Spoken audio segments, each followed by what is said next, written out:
You're listening to the Lanterns Radio Network. We are the network dedicated to empowering the individual, illuminating the truth, defending American exceptionalism, and inspiring future generations. Stay connected and get involved at lanterns.buzz. For great radio, get commentary and news of the day. Lanterns.buzz.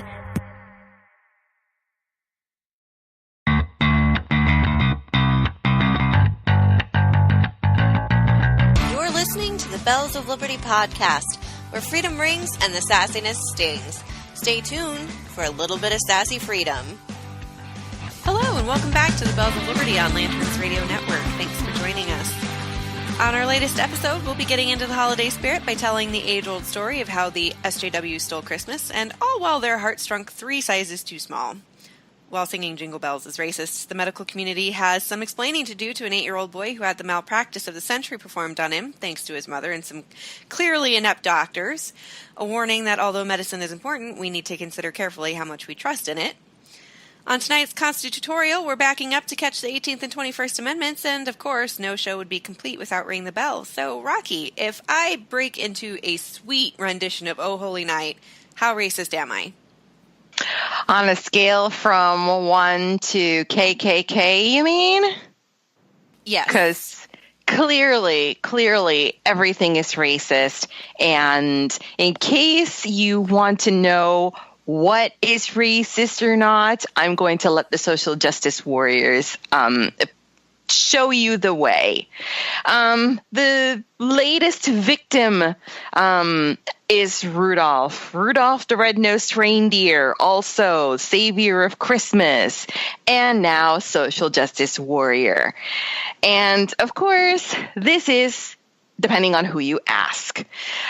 This past weekend, Huffington Post's Ed Matza went deep into the weeds, uncovering all sorts of scandalous horrors that are enough to turn even the buddiest of elves into the Grinch himself.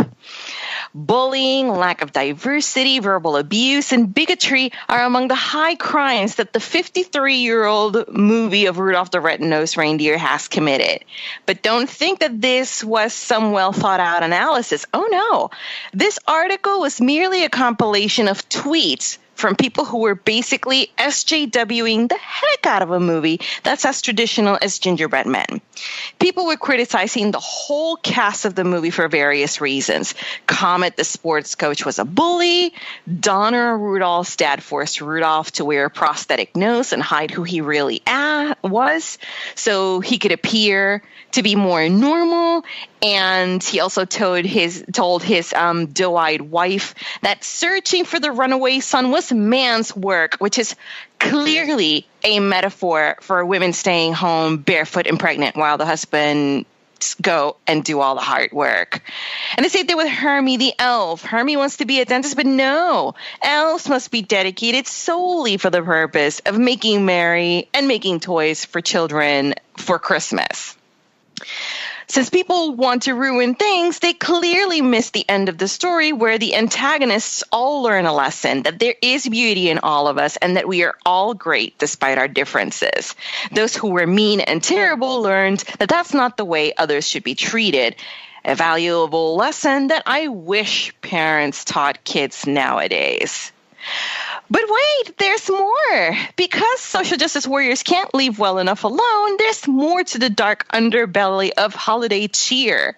Because now, according to a professor from the Boston University, the song Jingle Bells is racist. So, yeah, there's that. So Professor Kyla Hamill, she claims that the song has racist origins and that according to her, quote, research, it was originally performed in blackface theater. I didn't know that this was a thing, but according to her research, it was.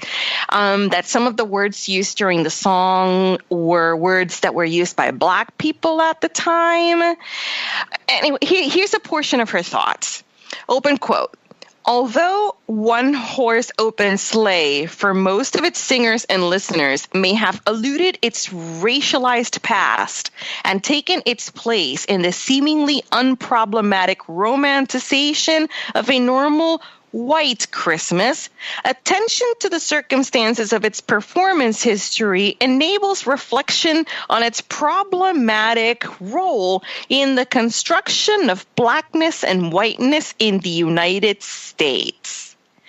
Now, tell me that doesn't sound like any other professor that just loves the sound of their voice and they just like to talk for the sake of talking, forming mostly incoherent statements just by using big words. Because I'm sorry, I tried to read that sentence like 5 or 6 different times, and I was trying to identify what is it exactly that you're trying to say. Yeah, I was Everything literally is lost. racist when you're a white supremacist. That's what she's trying to say. I'm like, what? What are you saying? So you're using all of these big words, but you're not saying anything. And in reading the Daily Wire story, I found no real solid evidence of what makes the song racist. So it's like, what is your research based on? Because you're not saying anything that, tells me, aha, this is really racist because of this. And it's clear. You're just a whole bunch of gobbledygook that just sounds great, but you're not saying anything. Much like your typical SJW, they'll use these big buzzwords, to narrate or to create a narrative that's not there. And in this case, it's not there. But hey, I guess White Christmas is racist because clearly the song is about how only whites should celebrate the holidays, and it has nothing to do with the fact that wonder is associated with Christmas, or winter is associated with Christmas, and with winter comes snow, which is clearly white. So I honestly don't know, because that's the next one. They're coming, if they haven't done so already, they're going after White Christmas and the wonderful, wonderful Bing Crosby and Danny Kaye film and Rosemary Clooney, and everything is racist. Literally everything is racist, and SJWs can't leave holidays alone. But I mean, Kwanzaa celebrates blackness, so. At the rate that this is going, the next major holiday is Valentine's Day, and they're probably going to declare that Rape Culture Day, because clearly, you trying to show your affection to someone is you forcing your feelings and emotions on me, and since it's unwanted, it's clearly sexual harassment and enforcing Rape Culture Day. Meanwhile, forgetting that St. Valentine was imprisoned and had his head chopped off, I think, for reasons that I can't recall at the moment. So the whole idea of Valentine's Day is kind of grotesque. Yeah, well, you celebrate it whichever way you want to celebrate it, but it just speaks volumes to the attitude that the SJWs just want so much attention to themselves that they'll bend reality in such a way that it's not reality anymore. It just becomes some grotesque version of an alternate universe. They want literally for people to live in a bizarro world where down is up and wet is dry and hot is cold. Well, it's like in Portlandia, when they're at the bookstore and they're having a protest class, and they're like, if you're not outraged, you're not paying attention. That's literally everything that comes up on our calendar. The SJWs have to find something to be outraged about. Doesn't matter what it is, you have to be pissed off. Because white people. There's outrage in everything, and these people will not let you forget about it. And if you have, they'll go into a long dissertation using, Scrabble winning words to explain to you how terrible everything is according to them. I can't wait for the word problematic to become problematic. because I am so sick of that being the term. This is XYZ is problematic. XYZ is problematic. This is problematic. That is problematic. You know what's problematic? That you can't find another word to express that something is problematic. We have words with friends. Learn some vocabulary. No, don't you understand? They're too busy trying to find issues with everything that they cannot think of any other new words to use. And now that I've said that, I'm sure Words with Friends is racist because it was created by somebody who was probably white and just uses white-friendly words. So, Clearly. That's problematic. And the lady who was saying how they used words that Black people would have used back in the day, like English words. Like, what words are going to start to be, on the don't speak list? Like, are we all going to have to start speaking Spanish? Well, no, because according to her, it's that the way that the words are used were characteristic to Black people who lived in the South. And because the song, I guess, was copyrighted up in Boston, it was almost like, like you're making fun of Black people by writing this song and copywriting it, and you're using their language. It's like... Again, English? Exactly. Dashing through the snow? Apparently dashing through the snow is some sort of dog whistle. On a one-horse open sleigh. Clearly. I'm reading that as a sleigh that is without doors, that is being pulled by a single horse. Yeah, exactly. How's the rest of the song go? Over the hills we go, laughing all the way. Over the hills. Over the hills. So is it over or the hills? Over the hills we go. So laughing all the way. We've determined that a V no longer exists. Does that mean? Yeah, but in the India national anthem also had or. Well, because I'm assuming that was the way people wrote it. Because they also said, tis and twas and all of that, these and does and stuff like that. Like Old English. English. They spoke English. Laughing all the way. Oh, are we laughing at Black people? Is that bells on bobtails ring, making spirits bright? Yeah, bobtail being horses with trimmed tails that with have bells on them. Oh, what fun it is to sing a sleighing song tonight. What fun it is to ride and sing a sleighing song tonight. Yeah, I'm sorry. I failed to find. I'm telling you, it's English. You guys can see me. Am I Black? Because I feel like these are words that I use. Did I not realize that I was Black? Because those are words I use. These are words that are still used to this day. So, I'm just, individually each word with the exception of or. I don't really say or the hills anymore, but I suppose if there were an opportunity and a need at that time, but I could make it work. But I'm assuming it was similar to like y'all, maybe. I mean, it kind of contracted the word. I don't know. I don't know why they'd say that. Maybe it's because it's just faster to say. Because you're white and you don't understand why it's racist, and you'll never understand. So don't try, but just know that you're racist, and that's problematic. Exactly. That's problematic. Exactly. Anyway, don't be a Grinch and don't be racist. And the Bells of Liberty will be back on Lanterns Radio Network.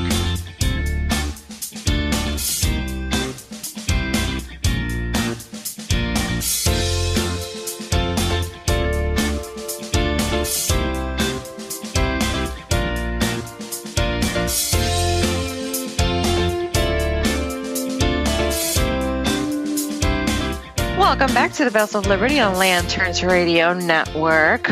Jana, can you tell me about who Kayleen Bowen is? Why, yes, Rocky, I can tell you who Kayleen Bowen is. And I'd be happy to, because everyone should know the name of this crazy person. So, December 6th, I believe, if I read this story correctly, Kayleen Bowen Wright was charged with injury to a child and was jailed on a $150,000 respond because she has put her 8-year-old son through more than 300 doctor visits and at least 13 surgeries that had literally nothing to do with saving his life because he wasn't actually sick. According to his mother, she has known for a long time that he has had multiple illnesses, all beginning when he was newborn, and has therefore needed a lot of treatment that in reality was unnecessary. CPS finally removed the child back in November with he and his 2 half-siblings. According to them, she would take her son Christopher to hospitals in Dallas and Houston with a variety of complaints, resulting in 323 medical appointments and 13 major surgeries. Christopher had been put on a feeding tube, confined to a wheelchair, and when he was removed from his home, was on oxygen that he didn't actually need. And in actuality, had perfect health, except for the 3 times that he developed blood infections from the various unnecessary medical treatments that he was receiving. I don't even really know where to start with this, because this poor child has been through so much, and he's been on the planet a total of 8 years. And just to not only have a parent that is willing to do this to you, because this is obviously a clear call for attention for mom, but to go through all of these tests, these diagnostics, these tests, these surgeries, and not actually need them, and have the medical community so utterly fail you for as long as they have. I mean, this child went through, obviously, blood testing, radiological exams, surgeries to put in feeding tubes, ports, PICC and central lines, obviously had to deal with the repercussions of having blood infections, all because of things that were inserted into his body that didn't need to be. So, yes, mom, totally insane, should need to suffer the consequences of that. I think that's pretty simple. I think everybody can agree that she needs to see the inside of a jail cell. However, I think most of these hospitals need to pay a pretty hefty fine price of some kind in malpractice, because I don't know, even if mom did do all the doctor shopping that they claim that she did, how nobody finally just said, we're not going to do that because it's medically unnecessary, when he went through all of these radiological tests and diagnostics, and if he was unhealthy, one would assume that would show. I mean, Sammy, you're our resident doctor. Yeah, I mean, and I've had 13 surgeries in my life. It's not a little thing to go through, even quote unquote minor surgeries. It's still, especially for someone 8 years old, I can't imagine it. Yeah, well, I mean, I had knee surgery when I was 19, and technically it was outpatient because I went in for surgery and I was home that afternoon.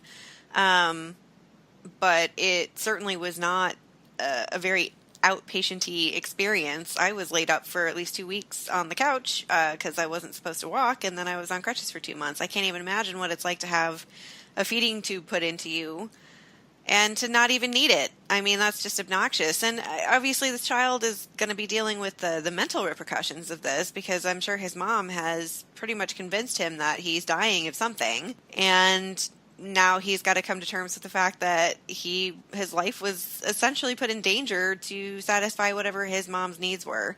So that's one aspect of it. But, this isn't the first time we've seen hospitals, and I keep coming back to this because I feel like we hold the medical community to such a high degree.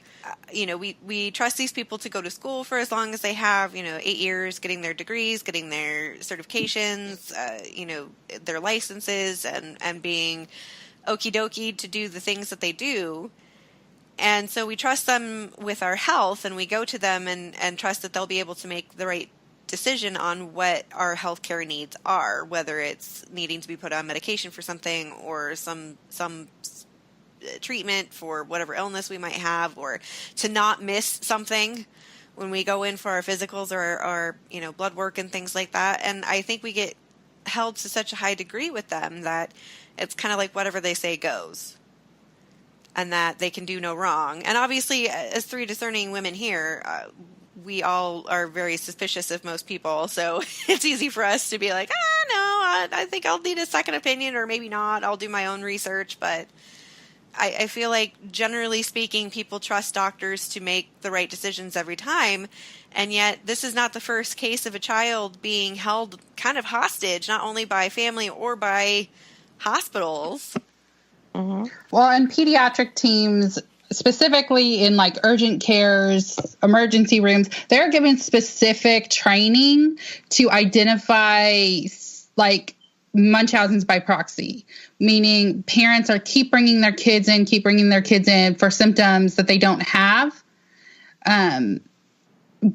So the show, The Exorcist, is on Fox right now. And this is actually one of the plot lines of this season, is this woman was like poisoning her daughter, trying to convince everybody that her daughter was possessed by a demon and needed to be exorcised. Well, it makes me cringe. Well, it just makes me cringe wondering what this woman did to get these lab results that she was seeking to prove that her child was sick to some poor doctor. You know what I mean? Like, it just makes my skin crawl thinking about what she could have done to this kid. Well, and what's even scarier is, according to the article that I'm reading right now, he started receiving hospice care for pain management, and his mother signed a do not resuscitate order for him when he was 5. Oh, God. What? So this is, I mean, oh my goodness. Whether she has a diagnosable condition or not, I don't even really care. This woman should, there are so many things about this that I'm like, how did no one not see that this was false? I don't know how you can go to school for 8 years, be a doctor for however many years, and not be able to say, we're not seeing what you're saying you are seeing. He was discharged from hospice care in April 2015 when his mom wouldn't cooperate with an 8-week medical plan aimed to allow him to live without the feeding tubes, IV, hydration, and oxygen, to try to help him live a somewhat normal life. And mom had said, well, it's because her insurance denied the treatment plan. And then he was admitted for a blood infection related to his catheter. And then they reevaluated taking him off of IVs and oxygen and stuff. CPS was called this last time because a doctor suspected that she was trying to induce seizures in him. And that's why he called CPS. And then CPS came and investigated and was like, well, he's talking about playing with his brothers and playing on the monkey bars and stuff, which a kid on oxygen probably wouldn't be able to do with as much ease as he appeared to be. So one person, and yes, that's all it takes is one person, but how long has this been going on? This woman has claimed since he was born there was something wrong with him. This article is saying, according to Bowen's arrest warrant affidavit, investigators believe Bowen began abusing her son as early as April 24, 2009, when Christopher was only 11 days old because the baby was born prematurely. Hospital staff spotted Bowen pouring out milk that her son didn't finish, then lying to medical professionals saying he'd had the whole bottle. So she was already starting to starve this baby at 11 days old. How is it that this woman wasn't closely monitored? I can't. And it took 8 years for a person to finally say, you know what, that gives me the heebie-jeebies. Perhaps I should contact CPS. Well, apparently they had contacted CPS a number of times in 2011 and 2012. The last case, I think, prior to this particular occasion was in 2015, and apparently a care provider had noticed that it seems like this kid is being taught to say that he's sick when there's nothing wrong with this child, and something along the lines of, the kid would lose weight when he was at home, but at the hospital he'd be okay. And the mom was claiming that the doctors were giving her false information, and she's swearing up and down that there's something the matter with her child. So CPS had apparently been made aware that there was something going on with this mother in this particular situation, but they always say they're trying to prove that a mother is purposely making a child ill, or saying that a child is ill, that's inconceivable. So clearly it means that the child is actually ill. So let's just close the case.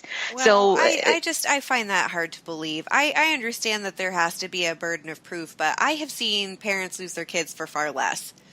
Mm-hmm. And we've seen them lose them for far more ridiculous things. And weren't we did a story on Amy Fabrini, a woman who lost both of her children because she and their father are considered too stupid to take care of them in the government's eyes. Yeah. And yet this woman for 8 years has actually been abusing her child by denying him the ability to live a normal life, has obviously been doing things to him to make him appear ill. And it's taken 8 years to remove him. And I understand that you have to look at things at a case-by-case basis, but I feel like this is pretty clear. You know, if there are people who are making reports and there's multiple reports, and it is frustrating sometimes as a mandatory reporter when you've reported something several times and nothing is done, and you know something is going on, but there's nothing you can do about it because it's not up to you. But to be like, I don't know. I feel like everything is upside down. We saw the case of Justina I can't say her last name.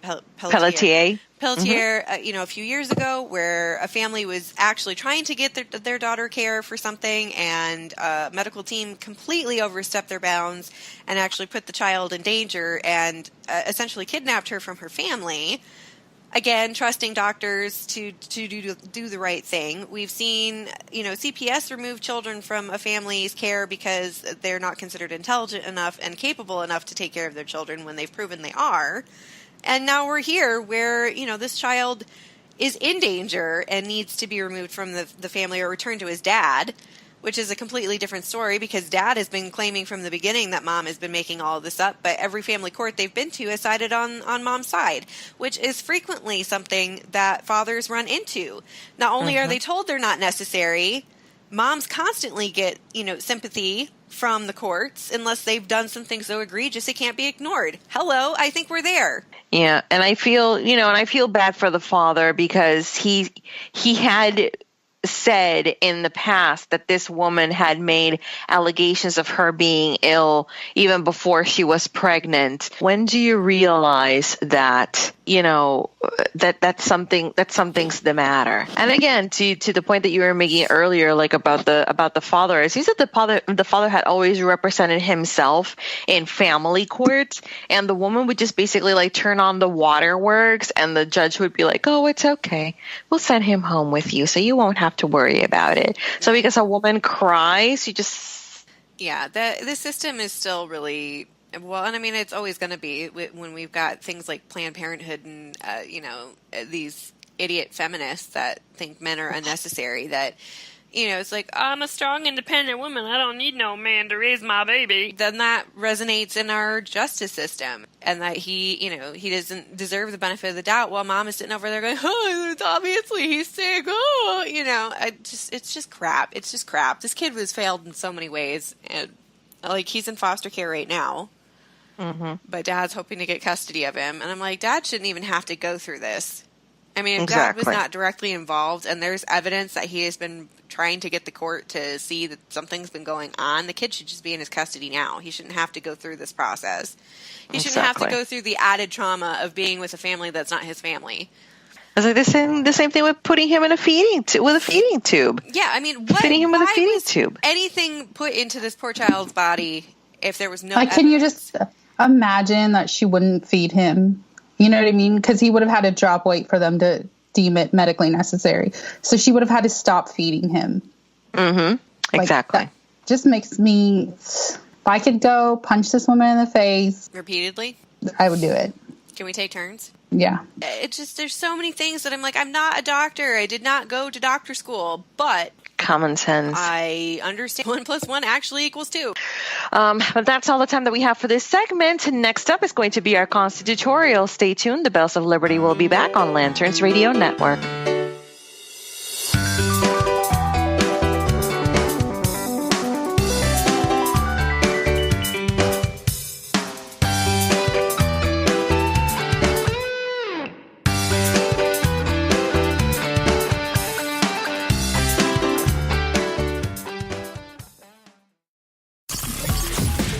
You're listening to the Lanterns Radio Network. We are the network dedicated to empowering the individual, illuminating the truth, defending American exceptionalism, and inspiring future generations. Stay connected and get involved at lanterns.buzz for great radio. Get commentary and news of the day. Lanterns.buzz.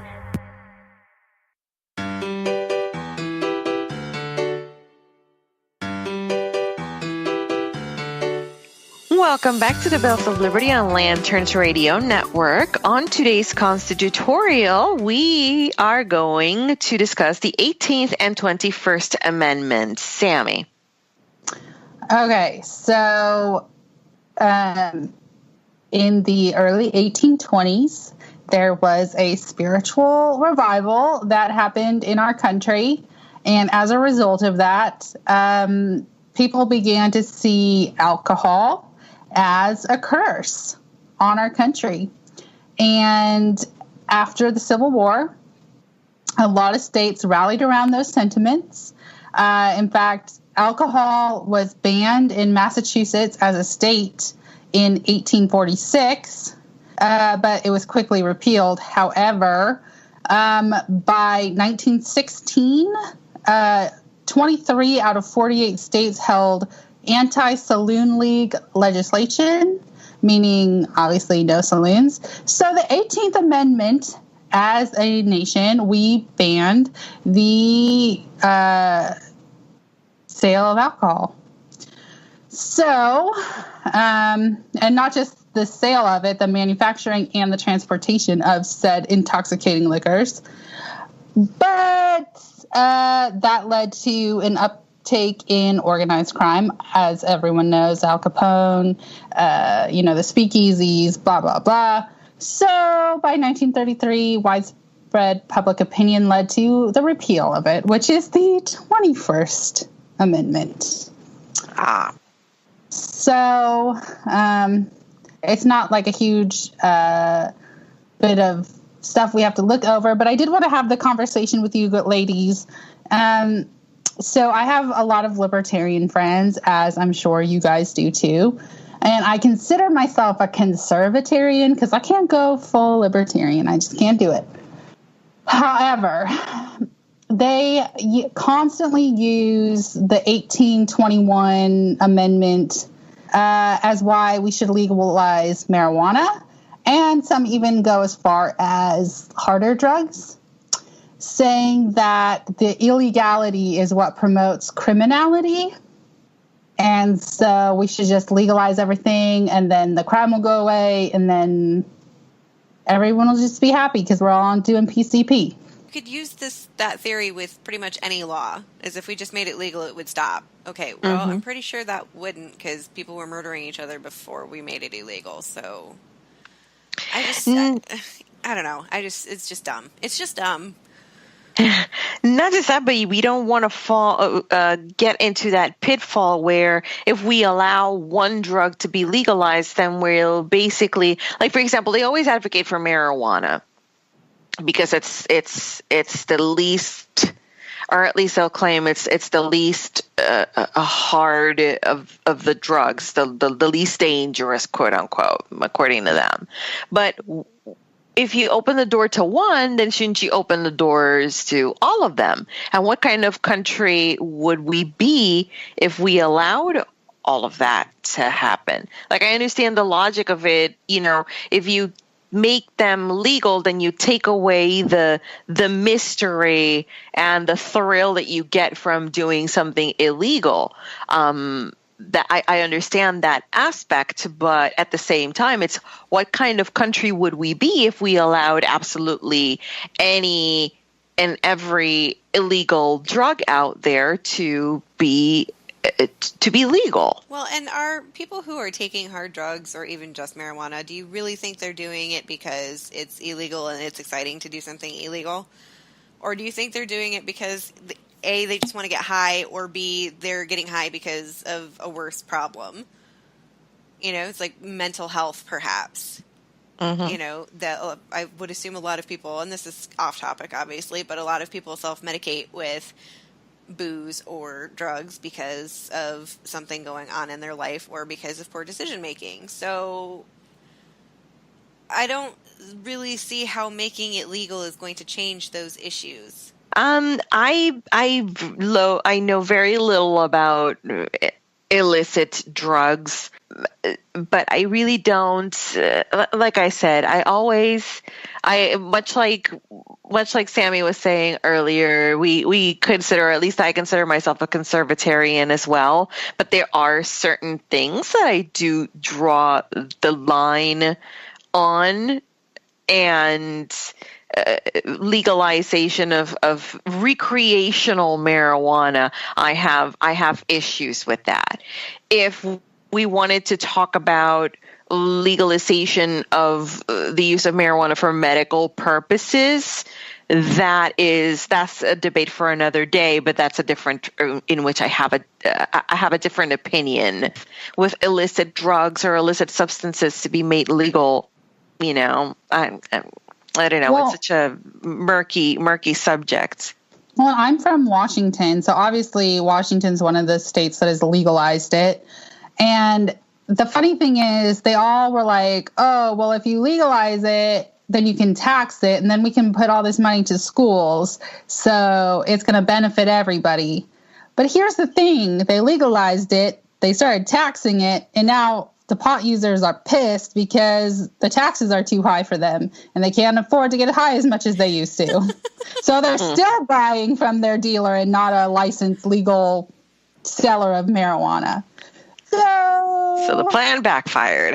I feel like perhaps people's reactions to these laws is not that they can't necessarily do what they want to do. It's that the government is telling them that they can't do what they want to do. So maybe if we made government illegal, we'd all just be happier and could get high whenever we want and get drunk whenever we want and not have to worry about getting taxed to death. How about that? Taxation is theft. I could get on board with that. Well, and the other thing is, up until that point, alcohol was always legal, and then they tried to make it illegal, and then people were desperate and had speakeasies, moonshiners, all that stuff. These drugs have never been legal so it's not like something that was widely accepted and legal, and then it was just suddenly taken away. Mm-hmm. So there's a different, for me, that's where the libertarians lose me in their arguments. So that is another thing that was bothering me. And then this other thing, which is not really related, but kind of related, because my husband and I have been having this debate recently about the drinking age being 21. And people, I guess there's a push to lower it to 18. And I'm not for that for a couple reasons. One, no. The human brain doesn't fully develop until you're 21. That's why you can go see a pediatrician up until the age of 21. And the other reason is, where it is now, kids in college are getting it. You lower it to 18, you're looking at 14, 15-year-olds getting their hands on booze because seniors at their school are throwing a party. Not that they don't already, but I'm just saying it would be more than just stealing the beers out of your parents' fridge. Yeah, I rarely am for the lowering of legal ages on anything. In fact, I'm more in favor of raising them, just because kids make dumb decisions all the time without booze being involved. I feel like adding alcohol to it would just make it worse. And I just, as you said, most people are not considered. And you know what? I feel like the legal age in general could be raised to 21 or older. I feel like that could happen. Because I don't think at 18 you have had the experiences. I mean, maybe physically you are full grown, but I don't think at a mental, brain development level are you ready for the real world. So long story short, no, bad idea, terrible, horrible idea. Let's not do that. Honestly, since Obamacare changed the definition of what constitutes a child, if a child is a person aged 26 and under, and they can be under their parents' health insurance plan, then maybe we should change the drinking age to 26 and the voting age to 26. Yeah, I'm not opposed to that. Drinking. I was going to say, yeah. I mean, I just saw this article talking about how young millennials are struggling now and panicking because they can't find insurance because they're about to go off their parents. And I'm like, guys. Hello. That's called being an adult. Welcome to the real world where you have to pay for your own crap. Go figure. Get yourself a job. It just boggles my mind. I was 23, I believe. I had just bought my house. I was working 3-4 jobs at that point. My considered full-time job, I got to a lead position, so I was able to get my own benefits.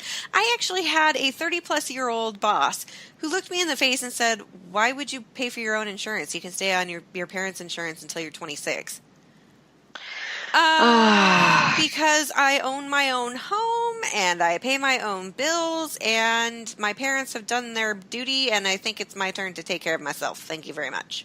She couldn't believe it. She's like, "Well, if I could have, I would have."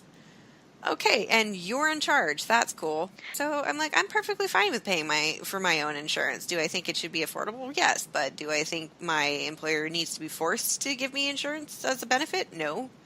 Do I feel like I need to be forced to have it if I don't want it? No.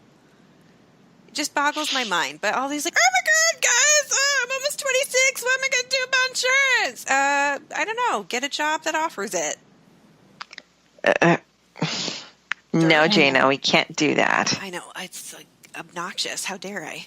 That's racist. I'm sure in some way, shape, or form that is racist. I wasn't singing Jingle Bells. I just suggested they get their own insurance. Well, with that, I don't know how we can talk any more about anything. So let's leave it here, come back with our Ring the Bells, and we'll be right back.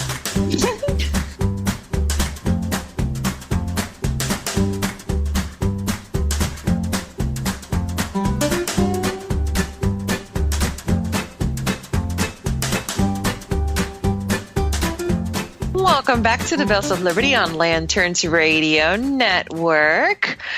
It is time to ring the bell.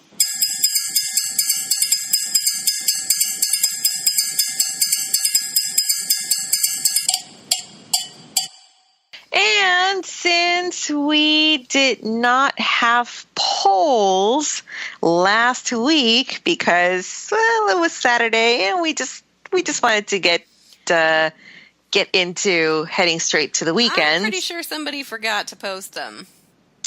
That too. I was trying to not blame anyone. I was making Christmas cookies, so was not available to post polls. So that leaves 2 other people who are also involved in this thing we call a show. What was I doing last weekend? Well, you were tweeting, so... I was tweeting, but I'm trying to remember if that was the weekend that I had gone to the theme park. I don't know. I'm getting all of my days confused. Yeah, no, you weren't at the theme park because you would have told me 10,000 times you were at the theme park. And sent you pictures of it. Yes. Like I like to do. So you can't squeegee your way out of this one. Dang it. Ma'am. Dang it. Anyway, since we have no polls, we're just going to go straight ahead and talk about our stories for this week. So I'm going to go first. So back when Hurricane Harvey hit the Houston, Texas area, defensive end for the Houston Texans, J.J. Watt, was all over the news about his collecting $37 million that he had raised to help with the relief and recovery efforts, which is no small feat. Well, we have a soft spot in our hearts for Tim Tebow, and there's now a little bit of room for JJ too. Earlier this week, he tweeted out a picture of his new Reebok line of sneakers, and a soldier who I guess follows the defensive end, happened to tweet at him about whether they would ship the sneakers out to Afghanistan, where the soldier is stationed at. Watt wasn't sure, but he did ask the soldier to send his shoe size and address through DM so he could send him a pair. So another Twitter user said, probably in jest, well, why don't you just send the whole unit some of your shoes? And J.J. Watt decided that was exactly what he was going to do. He asked the soldier for all of their shoe sizes, and he will be sending those out. So that makes my heart very, very glad. J.J. has a well-known history of being kind-hearted and charitable, and his organization, the J.J. Watt Foundation, has helped many middle school in the purchase of uniforms and helmets and general funding for sports programs. So JJ, give us a call. Give us girls a call. I'd love to talk to you. Super attractive. That is a solid gent right there. That is I've got room. I've got a room for you in my couch. That's right. Come sit between me and Sammy, and we'll just talk to you about football, even though I know very, very little about football. Oh, you two are so embarrassing. Oh, come on. I narrate out with you all the time on the show, and you're all like, "Hey, call me. I send you my phone number." Oh. I've nerded out with you on the superhero stuff. It's time for me to nerd out with my homegirl Sammy about sports. That's right. About sports dudes. So sports guys. Totally. Go team. Sports guys, is that the technical term or just one you made up? Sports contestants. Athletic contestants. Dudes with six packs. You sure? Oh boy. I know why you guys are in it then. Anyway, Jana, I think you're next. Oh, am I? How did that come about? I don't know. I flipped a coin and you were the winner. Oh, congratulations. Lucky me. Well, and Sammy needs to get her article open and, silence the inevitable ad. The ad only plays in my ear. And yet makes her scream every time. And we end up laughing because we just look at her face. It's like, what's going on? Commercial. It's just an ad that only I can hear, but somehow is catastrophic. Okay, well, I don't have anything so nice as a dude with six packs sending free shoes to people that should probably get some free shoes. But this will make you think a little bit about how humanity is going to hell in a handbasket. Apparently, a group of activists led by the ever popular, well-known, super duper awesome, everybody loves him, Moby. Ugh. Dick? Moby Dick? No. Oh, no. Okay. He is a dick. And he is bald, so... Well, then perhaps his name is accurate, as he and his activists are currently trying to convince the Los Angeles City Board of Animal Services to turn all their shelter dogs vegan. No. Because, as you know, dogs don't eat meat. It's not natural. So they'd like to replace all of their regular kibble, which has, as most people who have dogs and know, contains things like turkey or chicken and lamb, with a plant-based formula kibble. No. I've got one of my dogs laying next to me right here. Hey, Hank, would you prefer carrots and peas for dinner tomorrow, or would you like to continue to have your chicken? He's looking at me, that chicken. He would like chicken. You want to know why? Because dogs eat meat. Yeah, our dogs go out in the fields and find dead carcasses and bring them home. They don't go into people's vegetable gardens. Yeah. I've had dogs that eat some fruits and vegetables, and they enjoy them. But I certainly don't think they'd enjoy an entire meal made of them. But according to this, the idea came from someone who claims he's researched vegan diets for animals, and that consuming only plant-based kibbles and foods eliminates certain behavioral and digestive issues. I bet it does, because they all die from starvation because none of them enjoy plant-based kibble. Well, Moby should really go back to making really crappy electronica music. But, if he paid close enough attention in biology class, and when they talked about like the dinosaurs and the teeth that the dinosaur had, how the dinosaurs that had the sharp teeth is because they're carnivores, and the ones that had the flat teeth is because they were herbivores. Maybe he didn't pay attention to that part in class, but I guess the science isn't settled on that. Or possibly Moby and his crew here have decided that even animals need to have their political beliefs forced on them because they don't know what's best for themselves. So, I find this hilarious. And also Pet MD says that's actually a really bad idea. You need to feed your animal some sort of meat-based kibble or food because that's what's best for them. Go figure. Maybe because that's how their biologies are made. I understand some animals have allergies. I have a dog who's allergic to air at this point. But, that doesn't mean that I stop feeding him meats. Yeah, I mean, Charlie had an allergy to proteins, and that just meant I had to cycle every 6 weeks so he didn't build up another immunity to it. Like, his vet was a super hippie and was vegan himself, but he said to make a dog be vegan is abuse. So. And it is, because that's not what dogs are supposed to eat. If you want to make those choices for yourself as a human being because you're sentient and capable of making those decisions for yourself, go right ahead. If you want to kill innocent plants to feed yourself, then you go ahead and do that and watch those cucumbers cry. I, on the other hand, am going to continue eating turkey and chicken and things like that because turkey and chicken are delicious and should be consumed as such. All right. Well, after that bit is stupid, Sammy, what do you got? Oh, I can top your stupid. Oh, yay!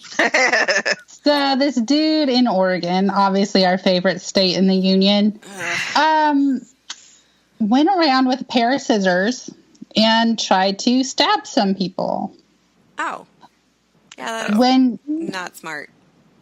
Yeah. When he was apprehended, he said that Taylor Swift made him do it. Oh, I How do you feel about this? I knew it. And, I mean, just looking at this guy's picture, obviously it was more than Taylor Swift, unless that's what he calls his drug dealer. But, at this point, his bail has been set at over $250,000 because this is not his first time being violent. But yeah, I mean, I know she has a song called Look at What You Made Me Do or whatever that I don't listen to because it makes me sad in my soul and I miss old Taylor. But that doesn't mean she made you do it. Taylor Swift is not the next Charles Manson, okay? You know what happens when that happens. Yep. The Justice Warriors going crazy. She was totally subliminally messaging this person to go stab people with scissors. Not the insanity that is Oregon. The terrible state that it is. In California, and I think California is getting a reprieve a little bit because of what is going through right now. I can't really make fun of them since, everything's on fire. But at the same time, it's like they're constantly competing for the most messed up state. In the worst state of the country. The worst. It's like Sally Khan and Lena Dunham. I can't choose which one because they're both equally terrible. But one just happens to do something dumb this week, so they get the winner's circle, and then next week it will be someone else. So it's kind of like that with California and Oregon. I think they just take turns. It's like shared custody. Yeah. Okay. Well, that's all we have for you tonight. Thank you, as always, for spending some of your weekend with us. Your continued support is truly appreciated. If you're new to the show, our latest episodes drop every Saturday at 6 p.m. Eastern Time, and when it does, you can find us on Twitter at Bells of Liberty, throwing a podcast party where we talk more about our topics, share links, gifts, and of course, our Ring the Bell polls when people remember to post them for you to participate in, and we share those results on our next episode. Twitter just isn't enough. You can also find us on Facebook at The Bells of Liberty, where we post our links, midweek chimes, when we remember to post them, and who knows what else because we're social media fluid. If you missed an episode or just want to go back and listen again, you can find us on Spreaker, SoundCloud, iTunes, Google Play Music, and iHeartRadio, where all of our previous episodes are free and on demand for you to listen to. Or at least until the internet stops working because we lost net neutrality this week and everything is awful. So thanks again for joining us, and we'll see you next week. Good night. Yes. Thanks for listening to the Bells of Liberty podcast. Want to listen to more sassy content? All shows are available free on demand on Spreaker, SoundCloud, iTunes, and Google Play Music. Have something to say? You can find us on Twitter at Bells of Liberty. and also on Facebook, www.facebook.com/The Bells of Liberty. And as always, keep calm and ring on.